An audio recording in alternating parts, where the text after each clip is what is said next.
بچے کے کان میں اذان کیسے دی جائے؟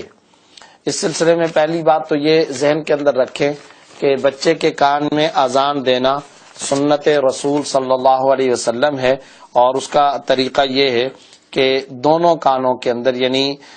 دائیں کان کے اندر اذان اور بائیں کان کے اندر اقامت کہی جائے۔ اور اذان کا مسنون طریقہ یہ ہے کہ ولادت کے بعد، بچے کی پیدائش کے بعد بچے کو اٹھا کر قبلہ رخ کر لیا جائے، یعنی بچے کو قبلہ رخ کرنا ضروری نہیں، بلکہ ولادت کے بعد بچے کو اٹھا کر خود قبلہ رخ ہو کر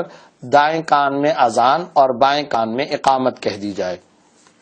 اس سلسلے میں بعض لوگ یہ سمجھتے ہیں کہ اذان میں کون سے کلمات کہے جائیں گے، کیا ظہر، عصر، مغرب اور عشاء کی جو اذان ہوا کرتی ہے وہ کلمات، یا فجر کی اذان والے کلمات دہرائے جائیں گے؟ تو یاد رکھیں جو عام نمازوں کے اندر اذان کے کلمات ہیں، یعنی ظہر، عصر، مغرب اور عشاء، وہی کلمات ادا کیے جائیں گے، فجر والی اذان کے کلمات نہیں۔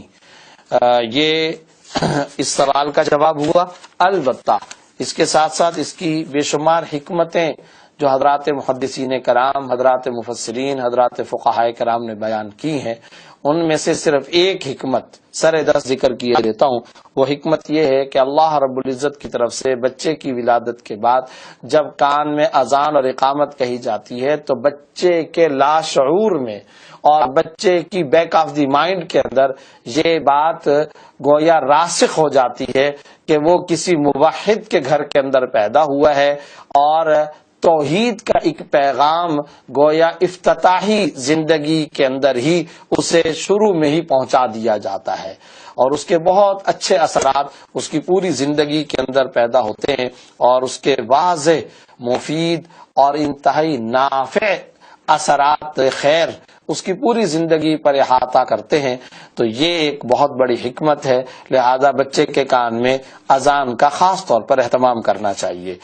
دوسری بات سر دست یہ بھی ذکر کیے دوں کہ عام طور پر ہمارے ہاں شہروں میں چونکہ بچوں کی ولادت ہسپتالوں میں ہوتی ہے تو بہت زیادہ وقفہ کر دیا جاتا ہے، اور بعض اوقات کئی دن بھی گزر جاتے ہیں، تو یہ طریقہ مناسب نہیں ہے۔ ہسپتال کے اندر بھی اگر بچے کی ولادت ہو تو والد کو، بھائی کو، کسی